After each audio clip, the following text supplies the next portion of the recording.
حكيم زياش. حكيم زياش من أفضل اللاعبين في العالم، من ينكر ذلك؟ لا أحد، لأنه في آخره ولم يلعب كثيرا وقدم أفضل مونديال تاريخي، وساهم بطريقة كبيرة بتأهل بلاده إلى الربع النهائي، بحيث أن زياش عرف واحد التذبذب في المسيرة ديالو بين أخذ ورد، بل أكثر من ذلك.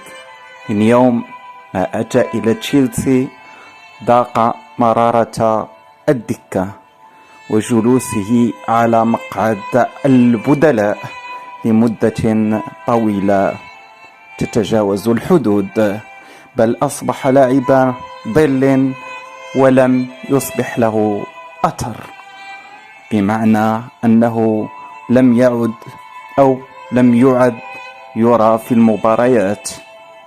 لكن بعد ذلك سمعنا بخبر انتقاله إلى الدوري السعودي، لكن بعد ذلك ينفى الخبر وكيقول لك أن حكيم زياش له إصابة في الركبة، واللاعب أنفى ذلك بنفسه.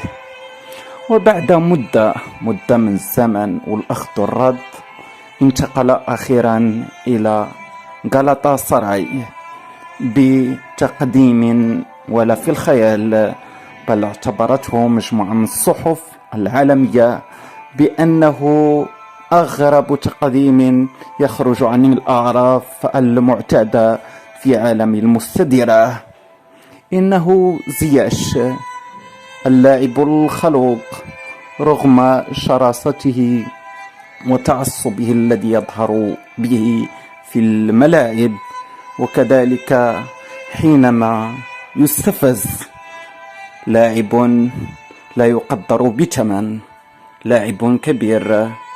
إنه زياش كل احترام لهذا اللاعب المحب لأمه بطريقة جنونية وبار لها.